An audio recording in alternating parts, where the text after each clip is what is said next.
जय यीशु। प्रभु यीशु के सामर्थ्यवान नाम पर फादर आप सभी लोगों को और एक बार अभिवादन करते हैं। 74वां दिन है आज, 74th डे हमारे बाइबल तीर्थ यात्रा के। गणना ग्रंथ के अध्याय 30 और 31 पे हम लोग पहुंचे हैं। 30वां अध्याय से अब हम कुछ संदेश देखेंगे। ये व्रत संबंधी नियम है, मन्नत लेने की और शब्द खाने की बातें लेकर। एक मन्नत जो है, एक वाव जो व्रत जो है प्रभु के लिए बहुत ही महत्व रखने वाली बात है, छोटी बात नहीं है। क्योंकि प्रभु क्यों ये शब्द से जुड़ी हुई बात, क्योंकि उसको बहुत महत्व क्यों देता है? क्योंकि ईश्वर का वचन कितना महत्वपूर्ण है हम देखते आ रहे हैं। वो उसके मुंह से जो वचन निकलता है वो पूरा होता है। इसलिए प्रभु चाहते हैं कि हम भी अगर कुछ बोलते हैं उसको पूरा करें और वचन को हल्का ना समझे और वचन का आदर करे। शब्द बहुत ही कीमती और महत्वपूर्ण चीज है। इसलिए तो प्रभु इसलिए कहा है इसराइलियों को कि अगर कोई मन्नत लेते हैं तो उसको जरूर पूरा करनी चाहिए, नहीं तो लेनी नहीं चाहिए। क्योंकि जबरदस्ती नहीं है, जरूरी नहीं है कि आप लेकिन अगर कोई मन्नत लेता है इसको पूरा करना जरूरी है। इसलिए हम उपदेशक ग्रंथ में एक वचन इस तरह पढ़ते हैं, अध्याय 5 वचन 3 से, यदि तुम ईश्वर के लिए मन्नत मानते हो तो उसे शीघ्र पूरा करो, वो मूर्खों पर प्रसन्न नहीं होता। तुमने जो मन्नत मानी उसे पूरा करो। मन्नत मानने और उसे पूरा नहीं करने से अच्छा यह है कि तुम मन्नत नहीं मानो। इसका ध्यान रखो कि तुम्हारा मुख तुमको दोषी न बनाए और तुम याजक से मत कहो कि गलती हो गई है। कहीं ऐसा ना हो कि ईश्वर तुम पर अप्रसन्न हो, तुम्हारे परिश्रम का फल नष्ट कर दे।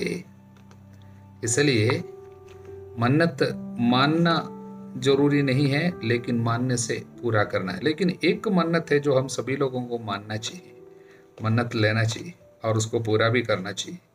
स्तोत्र संज्ञा 56 वचन 13, ईश्वर मुझे अपनी मन्नतें पूरी करनी है, मैं तुझे धन्यवाद के बलिदान चढ़ाता हूँ। ईश्वर की स्तुति करने की बात जो है प्रभु चाहता है कि हम एक व्रत के रूप में, एक मन्नत के रूप में इसको ले और उसको पूरा भी करें।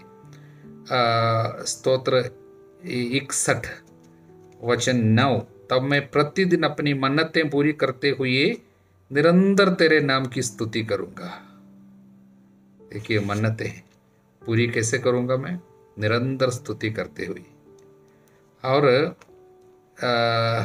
हम वापस आते हैं गणना ग्रंथ के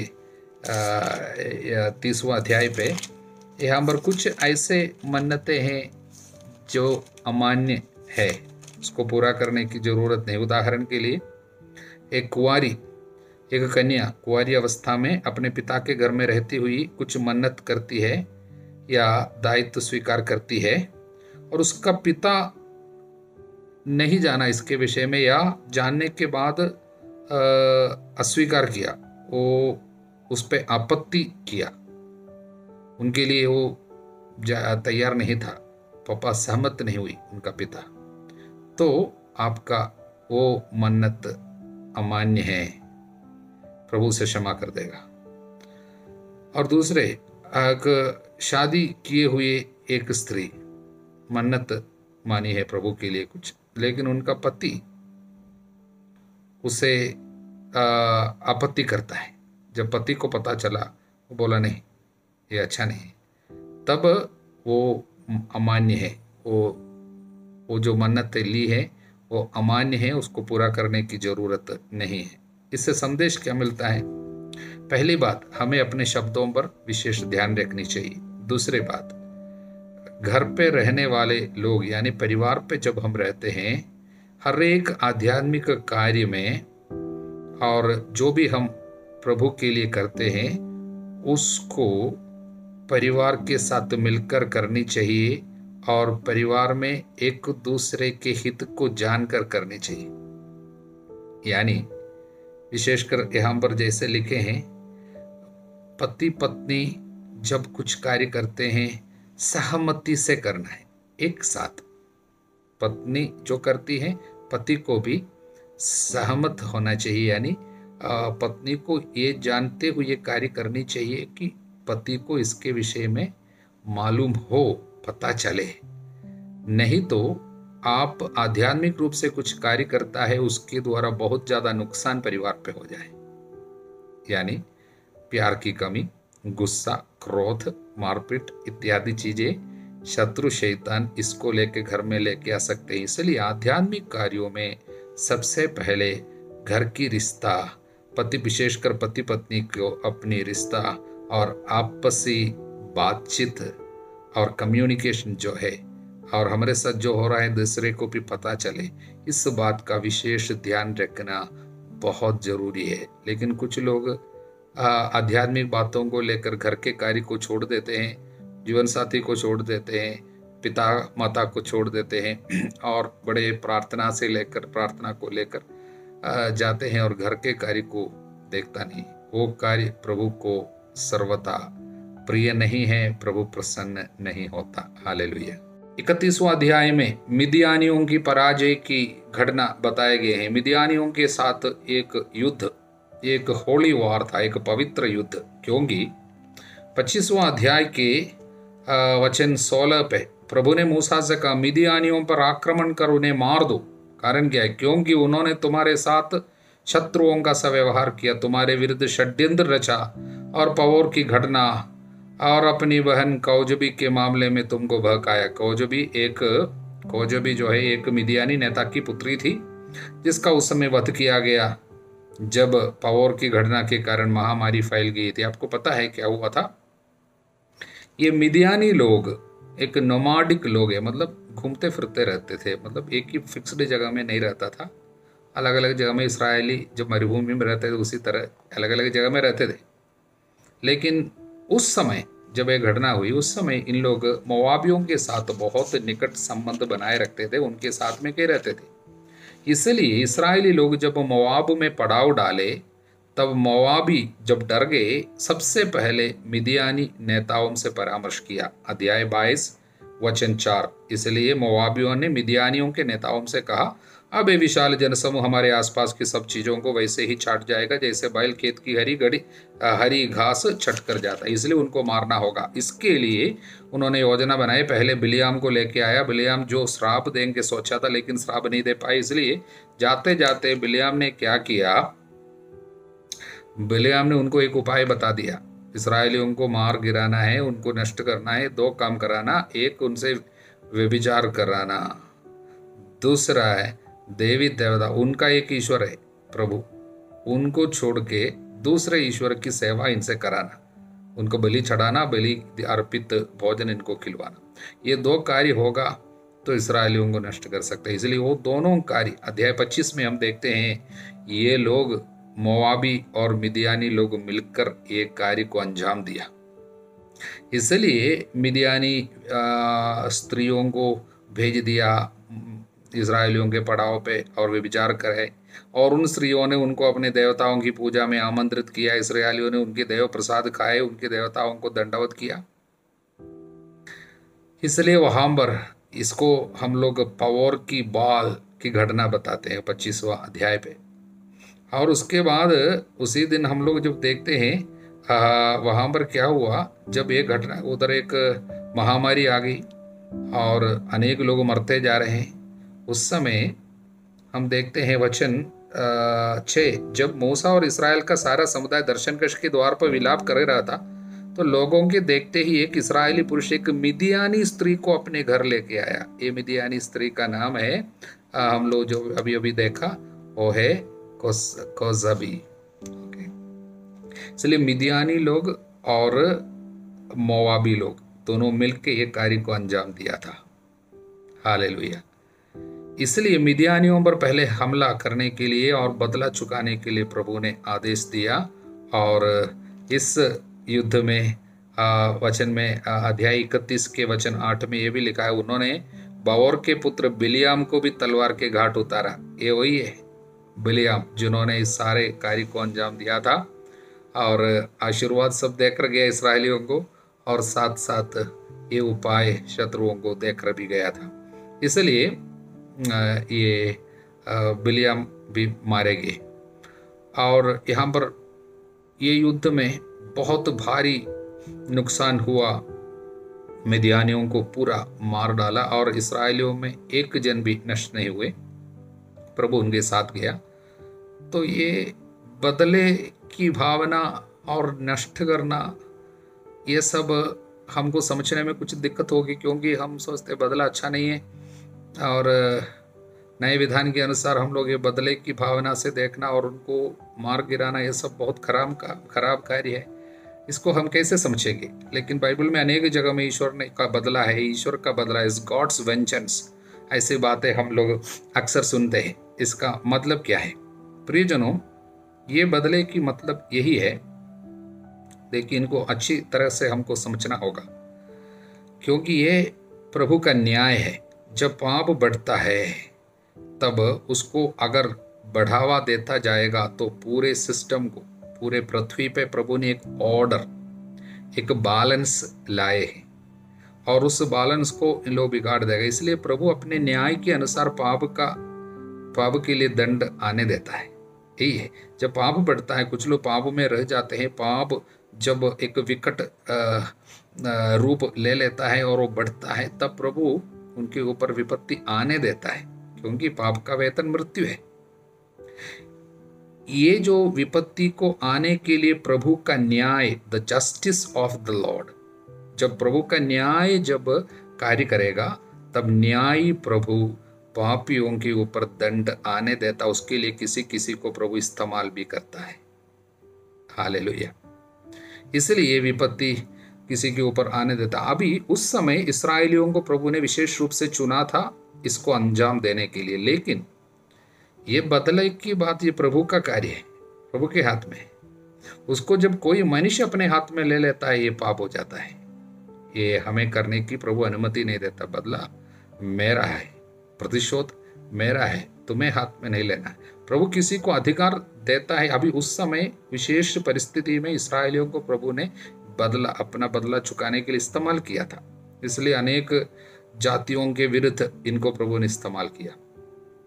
इसी तरह आज जब किसी को प्रभु के चुने हुए कुछ अधिकारियों को जब प्रभु ये मौका देता है बदले की बात, उदाहरण के लिए स्टेट गवर्नमेंट को, सरकार जो है, सरकार को प्रभु अनुमति देता है जस्टिस, न्याय के अनुसार किसी को दंड देने का। इसलिए जब हम सुनते हैं किसी को सरकार की तरफ से, यानी जो जस्टिस सिस्टम जो है, न्याय की व्यवस्था जो है, उसके अनुसार कोई मार डाला जाता है, उस समय हम लोगों को उसके खिलाफ जाने का नहीं, क्योंकि वो प्रभु के न्याय प्रकट करने की कुछ रीति है। लेकिन हमें जरूर उनके लिए प्रार्थना करना होगा। और उसके बावजूद कलीसिया ये आशा रखती है, इस तरह मारे जाने वाले लोगों को भी बचाने के लिए प्रभु किसी न किसी रीति से ईसा मसीहा के दुख भोग की योग्यता उन लोगों तक पहुंचाते होंगे, जिससे उनकी आत्मा को भी प्रभु किसी भी तरीके से बचा पाए। वो प्रभु का कार्य हम आशा रखते हैं। हालेलुया। 31वां अध्याय के वचन 14 पे हम देखते हैं, मूसा युद्ध से लौटने वाले सेनापतियों, सहस्त्रपतियों और शतपतियों पर क्रुद्ध हुआ। कारण क्या है? क्या तुमने सब स्त्रियों को जीवित छोड़ दिया है? स्त्रियों को जीवित छोड़ दिया, इसलिए गुस्सा किया, क्रोध किया। क्यों? इन्होंने तो बिलियाम के परामर्श के अनुसार पवोर में इसराइलियों को बहकाया, और इसके कारण प्रभु ने समुदाय पर महामारी भेजी। इन स्त्रियों ने ही व्यभिचार कराया था जाके, इसलिए इनको मार डालो बोला है। कारण क्या है? नहीं तो इनको साथ में अगर रखा रहेगा, इन लोग फिर से पाप कराएगा, पाप को बढ़ावा देगा। इजरायली को युद्ध जीतने में सबसे बड़ी बाधा शत्रु सैनिक नहीं है। कितने बड़े सैनिक हो, सैनिकों की सेना कितने भी बड़ी हो, प्रभु की सहायता से इजरायली युद्ध जीते। लेकिन सबसे बड़े शत्रु कौन है? पाप है।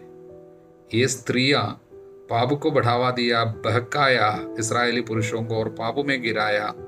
और पाप में जब इस्राएली गिर जाते हैं, विशेषकर व्यभिचार के पाप में, फिर युद्ध नहीं जीत सकता। मूसा जानते हैं, इसलिए पाप के कारण जो बनता है उनको अब मार डालने का आदेश यहाँ पर दिया गया है। हालेलुया।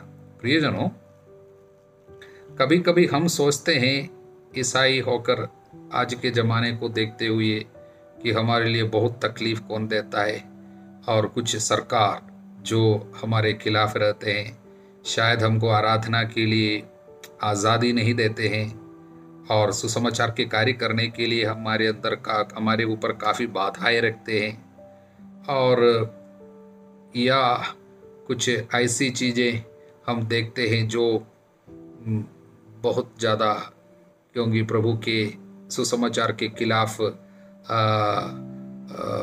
वर्ल्डली यानी ये सांसारिक आदतें किसी किसी लोगों में, प्रवृत्तियाँ, और वो सब हमारे लिए बहुत बाधा है, रुकावटें हैं, हम लोग सोचते हैं। लेकिन उससे ज़्यादा हमारे अपने लोगों में कुछ ऐसी प्रवृत्तियाँ जो कि व्यभिचार की ओर बढ़ावा देते हैं, अशुद्ध गलत गंदे कार्य के लिए बढ़ावा देते हैं, या गिरजा से जुड़ी हुई, प्रार्थना से जुड़ी हुई, त्योहार से जुड़ी हुई मामलाओं में बहुत दारू इत्यादि चीज़ों का, और त्योहार से जोड़कर हम लोग काफ़ी नाच गान, उससे जुड़ी हुई काफ़ी पाप की बातें आ जाती। ये सब बाहरी शत्रुओं से बहुत ही खतरनाक, हमको मार गिराने वाला, हमको बर्बाद करने वाला शत्रु अंदर ही है। इसलिए हमें इनसे सावधान रहना है। आगे मूसा कहता है वचन 17, इसलिए सब लड़कों को मार डालो। बहुत बुरा लगा शायद हमको, बच्चों को भी मार डालने को बोलता है।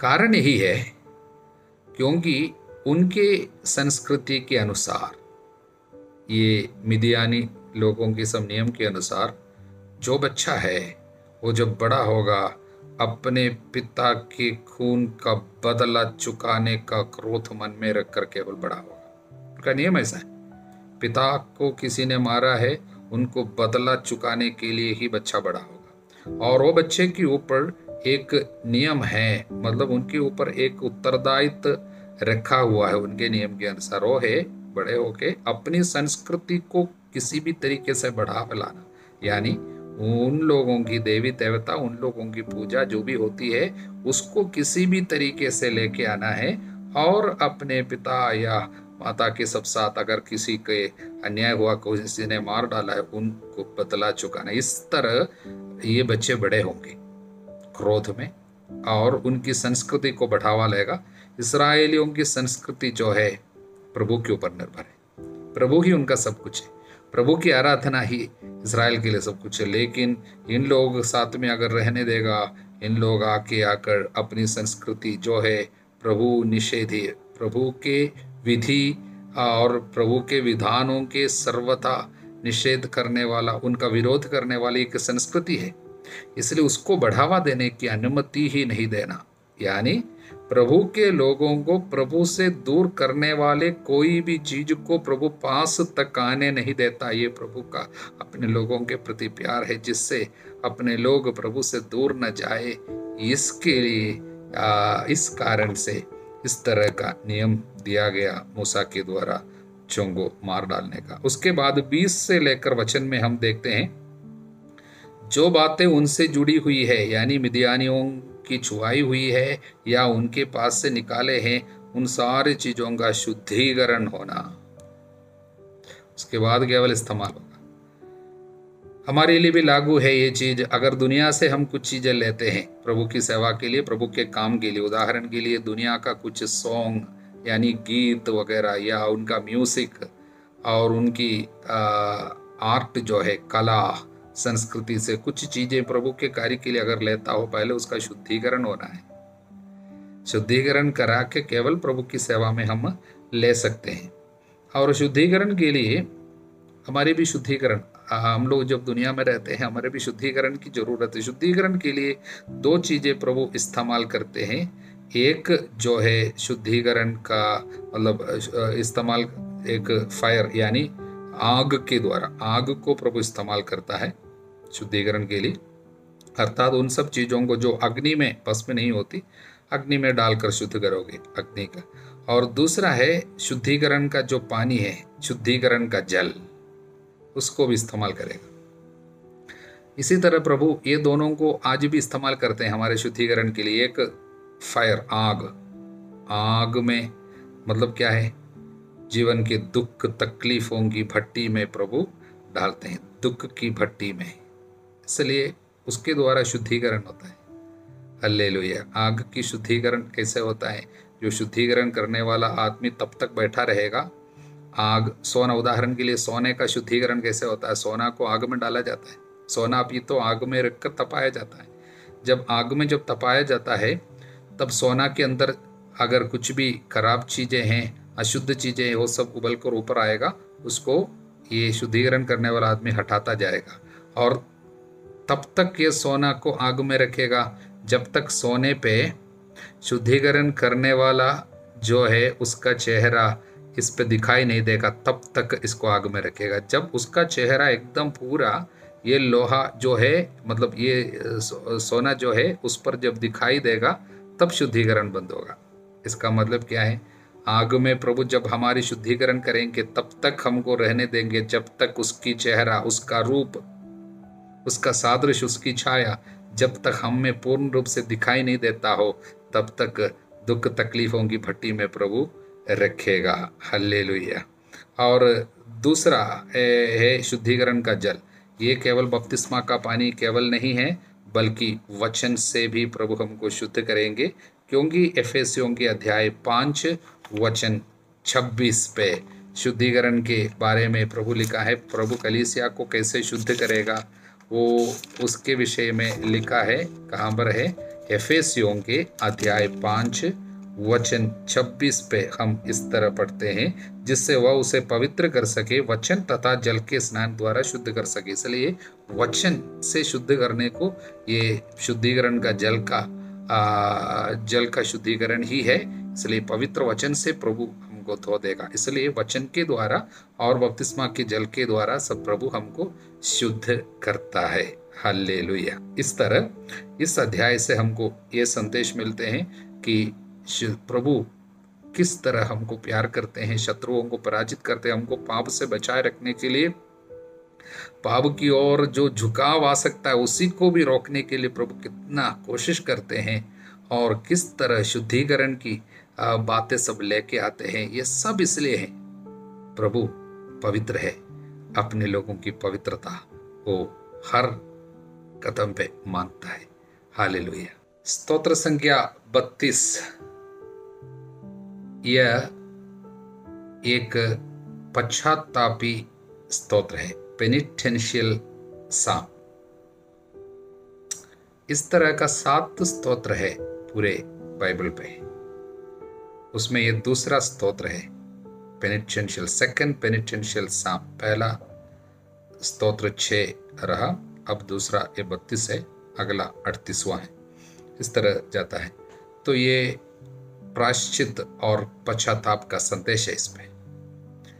इसको समझने, अच्छा से समझने हेतु हम लोग 3 भाग में बांट सकते हैं। पहला भाग वचन 1 और 2, वो क्या है? एक शुरुआती घोषणा है, एक ओपनिंग डिक्लेरेशन। उसमें क्या है?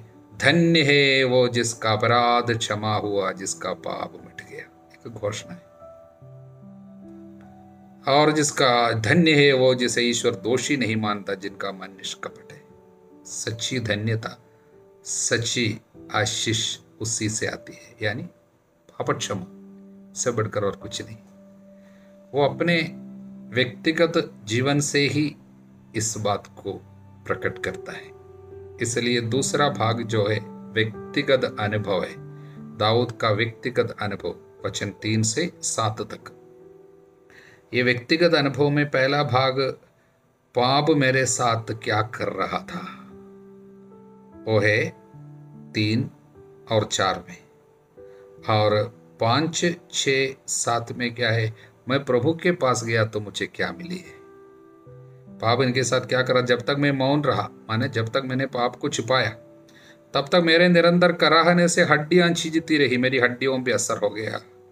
अंदर कराहना, आत्मा कराहती रही, मैं हमेशा दुखी रहा। दिन रात मुझ पर तेरे हाथ का भार था, भारी भारी लगता था, सिर भारी भारी लगता है, मानो मेरे अंदर कुछ है, मेरे ऊपर कुछ बैठा है, इस तरह लगता था। मेरा शक्ति रस मानो ग्रीष्म के ताप से सूखता रहा, मेरी सारी शक्ति क्षीण होती गई। तब मैंने क्या किया, मैंने तेरे सामने अपना अपराध स्वीकार किया, मैंने अपना दोष नहीं छिपाया, मैंने कहा मैं प्रभु के सामने अपना अपराध स्वीकार करूंगा। तब तूने मेरे पाप का दोष मिटाया, पहली बार पाप का दोष मिटाया। संकट के समय प्रत्येक भक्त तुझसे इसलिए प्रार्थना करता, प्रार्थना के लिए एक प्रेरणा मिलता रहता है। फिर बाढ़ कितनी ऊंची क्यों ना उठे, किंतु जलधारा उसे नहीं छुपाएगी। प्रभु का संरक्षण, तू मेरा आश्रय है, संकट से मेरा उद्धार करता, उद्धार मुझे शांति के गीत गाने देता है, इसलिए शांति भर देता है अंदर, शांति और आनंद। अब तीसरा भाग 8 से 11 तक। तीसरा भाग क्या है, एक अनुदेश है, यानी एक इंस्ट्रक्शन है लोगों के लिए। क्या है, पाप से दूर रहना और आनंद के मारे स्तुति करना, प्रभु का आनंद आपको मिलेगा। इसलिए आपको एक अनुदेश, एक इंस्ट्रक्शन है। उस इंस्ट्रक्शन में पहली बात 8वां वचन, मैं तुम्हें शिक्षा दूंगा, तुमको मार्ग दिखाऊंगा। वास्तव में ये दाऊद का शब्द है, लेकिन वो एक भविष्यवाणी की तरह बता रहे हैं, जिसे ईश्वर का शब्द के रूप में। ये स्वयं दाऊद का शब्द है। दाऊद बोल रहे, मैं इसलिए आपको मैं शिक्षा दूंगा, मार्ग दिखाऊंगा। लोगों को बोल रहे क्योंकि मैं स्वयं पापों में पड़कर मेरे साथ क्या हुआ था, जब पछतावा किया मेरे साथ क्या हुआ, इसलिए मैं आपको शिक्षा दूंगा। लेकिन ये वचन पवित्र आत्मा ईश्वर के शब्द के रूप में हमारे सामने रख रहे हैं। केवल दाऊद का शब्द नहीं, ईश्वर स्वयं दाऊद के द्वारा बोल रहे हैं, मैं तुम्हें शिक्षा दूंगा, तुमको मार्ग दिखाऊंगा, तुम्हें परामर्श दूंगा, तुम्हारी रक्षा करूंगा। क्योंकि दाऊद के अंदर जिस प्रभु ने ये कार्य किया, वो प्रभु स्वयं ये शब्द दाऊद के मुंह में रखा, और प्रभु का शब्द हमारे लिए मिल रहे हैं। और इसलिए प्रभु कहता, ना समझ घोड़े या खच्चर जैसे ना बनो, जिन्हें लगाम और रास के बाध्य करना पड़ता है। इसलिए मतलब तुम मूर्ख ना बनो, पापों में रहते हुए, पाप के सुख भोगते हुए मूर्खता में ना रहना, यही है परामर्श।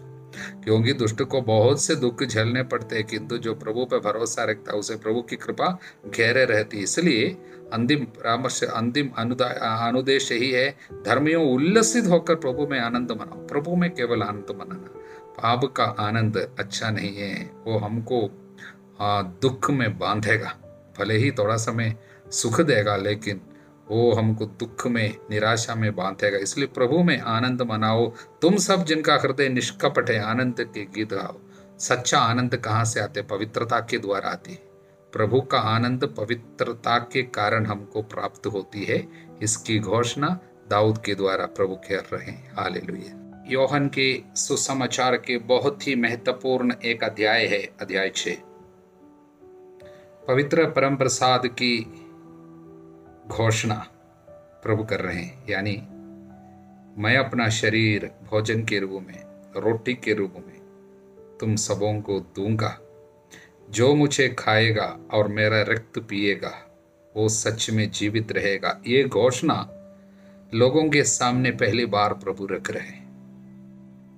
उसके पहले इसी अध्याय में हम रोटियों का चमत्कार देखता है कि प्रभु 5 रोटी जो उठाए हाथों में, और उसके बाद 5000 से ज्यादा लोगों को खिलाए। हालेलुया। ये घटना के द्वारा प्रभु एक संदेश दे रहे हैं।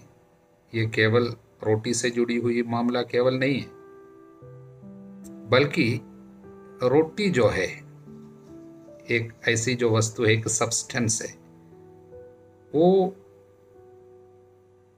नियम के अनुसार, यानी ये प्रकृति के नियम के अनुसार रोटी, 5 रोटी से 5000 लोग या उससे ज़्यादा लोग कभी खाकर तृप्त नहीं हो सकता, वो नियम है।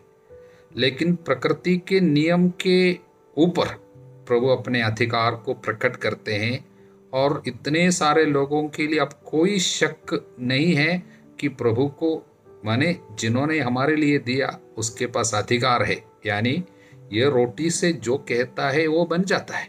इसने 5 रोटी उठाकर बोला बढ़ जाए, लोगों को बांटा और बढ़ता गया, और 12 ठोकरी भरे। इन लोगों ने जो बचा हुआ टुकड़े से 12 ठोकरी भर गए। इसका मतलब सभी लोगों को विश्वास हुआ कि रोटी के ऊपर प्रभु का अधिकार, प्रकृति का नियम नहीं, यहां पर कुछ और नियम चलता है। इतना तो समझ में आया।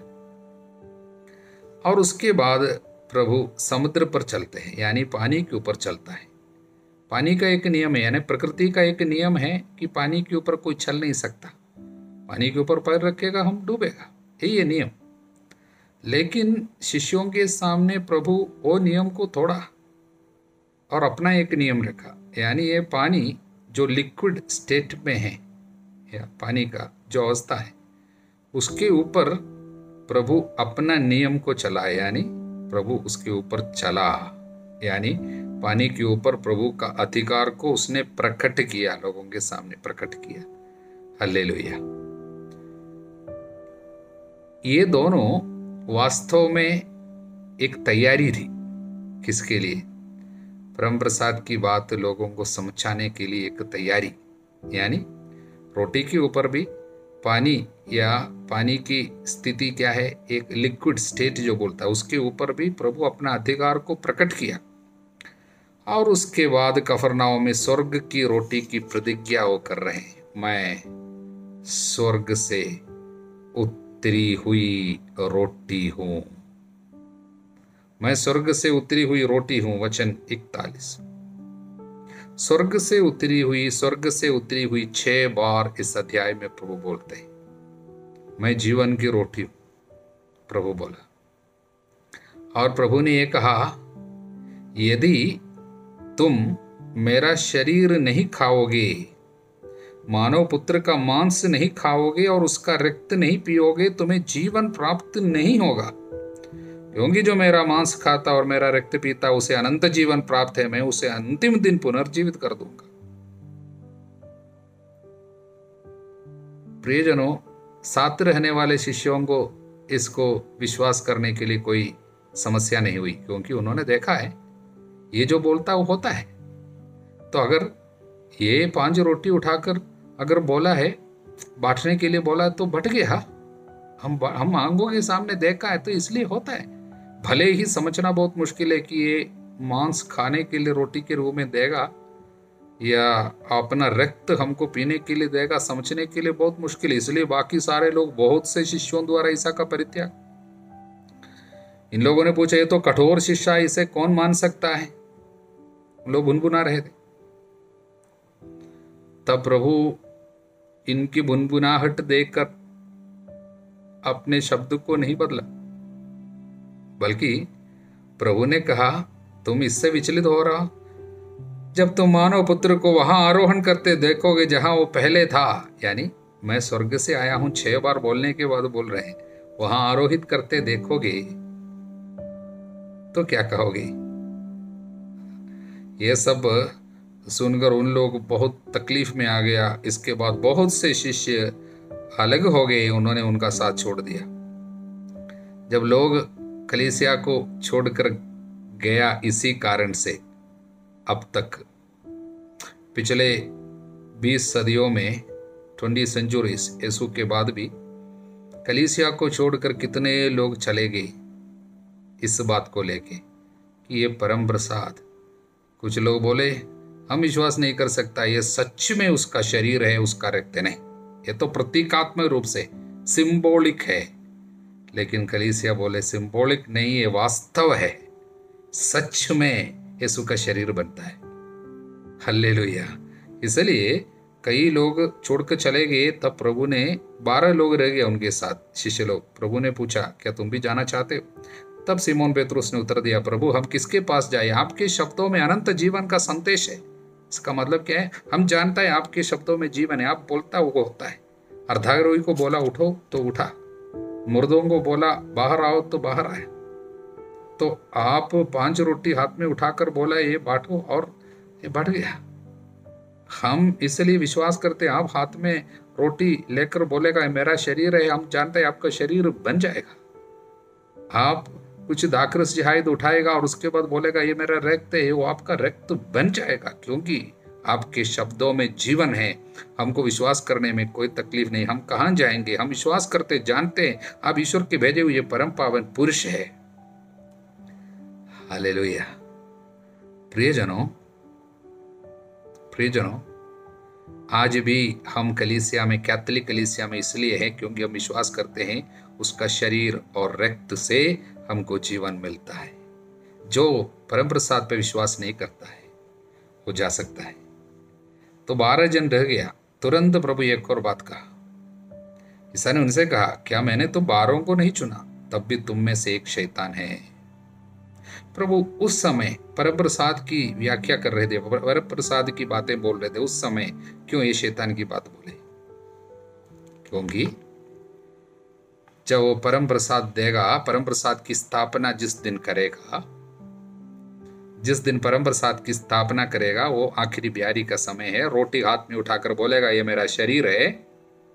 उस समय 11 लोगों के लिए वो यीशु का शरीर ही बन जाता है। लेकिन एक जो अविश्वास के साथ, बिना तैयारी का प्रभु के संग संग रहता था, लेकिन उसके शब्दों पे विश्वास नहीं करता था, शायद उनका प्यार पैसा से ज्यादा था, प्रभु से कम।